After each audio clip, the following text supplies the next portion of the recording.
warahmatullahi wabarakatuh. Shalom, Om Swastiastu, Namo Buddhaya, dan salam kebajikan. Perkenalkan, nama saya Aulia Zahra. Saya dari Fakultas Keguruan Ilmu Pendidikan Prodi Pendidikan Masyarakat dan dengan NIM 2405136024. Pada kesempatan kali ini, saya ingin memenuhi tugas UTS saya pada mata kuliah pendidikan sepanjang hayat, yang dimana saya ingin membahas mengenai apa itu pendidikan sepanjang hayat, makna serta tujuannya.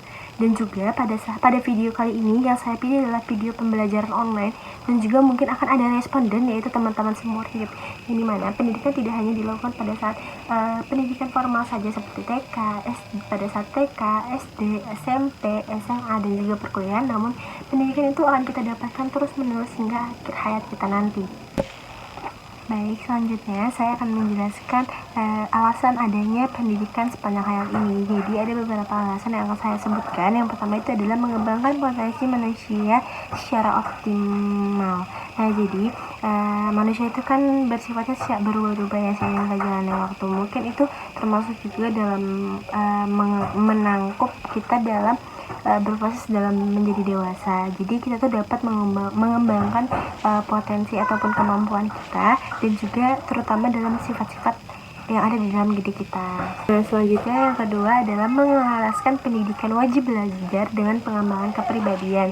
Nah, sama seperti dari alasan adanya pendidikan sepanjang hayat ini, jadi tidak hanya di TK, SD, SMP, SMA kita dapat belajar, tapi juga dalam masyarakat, dalam keluarga, ataupun dalam berorganisasi pun kita akan terus, manusia itu akan terus bertemu dengan orang banyak ya, dan dimana itu juga dapat membentuk kepribadian kita. Jadi sepanjang hayat itu mungkin di dalam alasannya itu ada pengembangan kepribadian kita yang akan terus berkembang seiring berjalan waktu, dan mungkin akan terus berubah-ubah, karena sama saja seperti yang saya bilang tadi di alasan yang pertama, bahwa semua itu akan terus berubah-ubah karena nyatanya dalam kita bertemu dengan orang banyak, kita akan mengetahui sifat-sifat manusia-manusia dan akan sesuai dengan sifat manusia itu lagi. Nah, yang ketiga itu ada mengikuti perkembangan ilmu dan juga teknologi. Jadi seiring berjalan waktu itu kan teknologi sangat terus berkembang pesat ya.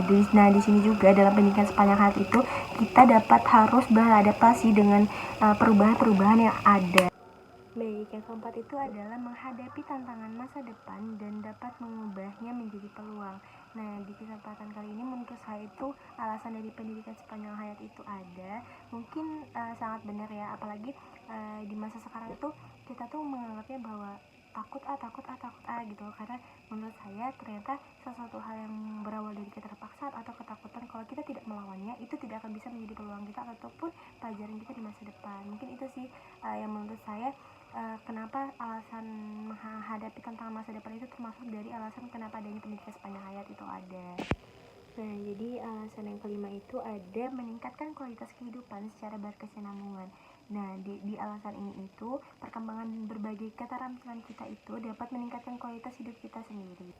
Selanjutnya itu yang keenam itu adalah menjaga kecerdasan dan juga mencapai kesuksesan. Jadi pada mungkin dalam proses perjalanan hidup kita yang sudah kita dapatkan itu dapat menjadi pengalaman kita ataupun pembelajaran untuk kita, sehingga kita dapat menjadikan itu sebagai patokan ataupun pelajaran kita, dan menjadikan untuk kita mencapai suatu kesuksesan ke depan.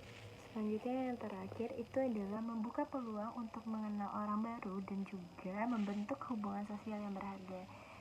Jadi pendidikan sepanjang hayat itu mengajarkan kita untuk tetap selalu bersosialisasi juga. Jadi kan setiap manusia itu akan terus berinteraksi dengan orang-orang baru. Di sini juga kita akan terus berinteraksi, terus kita dapat pengalaman baru, terus kita dapat orang baru juga. Mungkin lebih banyak berinteraksi juga dengan manusia-manusia lain dan sifat yang berbeda-beda. Nah, setelah saya menjelaskan dari alasan adanya pendidikan sepanjang hayat, saya akan menjelaskan definisi dari pendidikan sepanjang hayat. Definisi pendidikan sepanjang hayat mencakup semua kegiatan yang dimana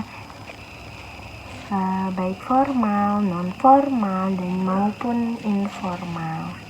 Nah, setelah saya menjelaskan mengenai definisi pendidikan sepanjang hayat, saya akan menjelaskan makna dari pendidikan sepanjang hayat. Nah, pendidikan sepanjang hayat itu menekankan bahwa proses belajar tidak hanya dilakukan pada masa sekolah ataupun kuliah saja. Belajar itu dapat dilakukan kapan saja, di mana saja, bahkan tanpa dibatasi oleh usia. Nah, setelah saya menjelaskan tadi nih tentang pengertian, definisi, alasan adanya pendidikan sepanjang hayat, makna pendidikan sepanjang hayat, saya akan menjelaskan tujuan dari pendidikan sepanjang hayat.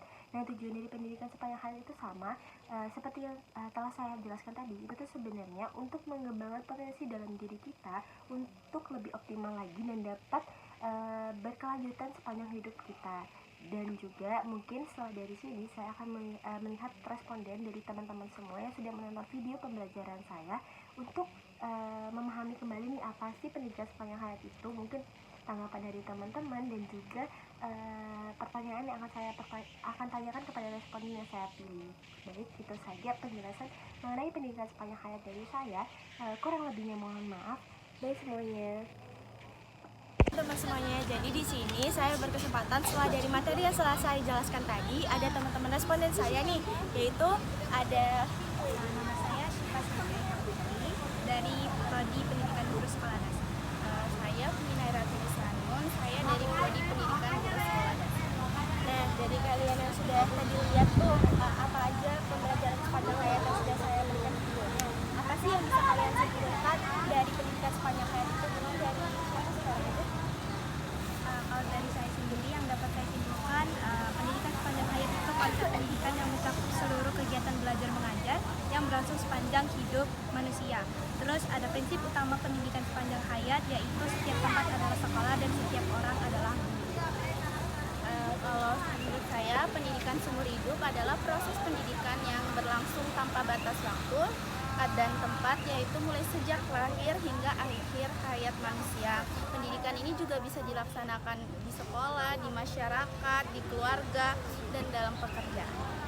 Nah, benar sekali nih teman-teman. Jadi pendidikan sepanjang hayat itu tidak hanya dalam aspek pendidikan secara formal saja, ataupun akan sampai seumur hidup ataupun akhir hayat kita nanti. Tadi itu merupakan responden dari video pembelajaran saya. Nah, di sini saya juga ingin menanyakan kepada dua teman saya yang tadi, itu adalah teman-teman, jadi setelah dari kesimpulan yang saya jelaskan, saya ingin menanya ini mungkin biar kalian lebih paham lagi mengenai pendidikan sepanjang hayat itu. Nah, pertanyaan pertama mungkin buat Vina dulu, apa sih pengaruh motivasi pada pelajar seumur hidup itu? Motivasi positif sangat penting bagi pelajar karena dapat memacu kemampuan individu untuk belajar dan berkembang secara terus-menerus. Motivasi ini dapat dilihat pada tingkat usia individu tertentu. Benar teman-teman. Nah, jadi selanjutnya saya ingin menanyakan kepada Syifa. Nah, kalau menurut Syifa itu apa sih peran pendidikan sepanjang hayat itu dari peran orang tua sih lebih utamanya? Dari saya, dalam memahami peran dan tanggung jawab orang tua yang berpendidikan cenderung memiliki pemahaman yang lebih baik tentang peran dan tanggung jawab mereka dalam mendidik anak-anaknya. Mereka pasti akan lebih sadar akan pentingnya keterlibatan aktif dalam proses belajar anak, baik di rumah maupun di sekolah. Jadi itu pemahaman dari teman-teman saya mungkin, dan sekian dari video saya. Wassalamualaikum warahmatullahi wabarakatuh. Bye semuanya. Nah, di sini saya juga ingin menanyakan kepada dua teman saya yang tadi, itu adalah masing-masing orang itu ada satu pertanyaan. Nah, untuk pertanyaan dari Vina itu kan tadi apa pengaruh motivasi pada pelajar seumur hidup, yang dimana menurut saya ini tuh juga pertanyaan yang wajib ditanyakan untuk para pembaca ataupun para pendengar dari video pembelajaran saya, karena mungkin biar itu membuat mereka jadi lebih berpikir bahwa gimana sih cara pendidikan sepanjang hayat itu kita berpikirnya, gimana cara kita tuh tahu kalau ini tuh termasuk dalam pendidikan sepanjang hayat dan lain sebagainya.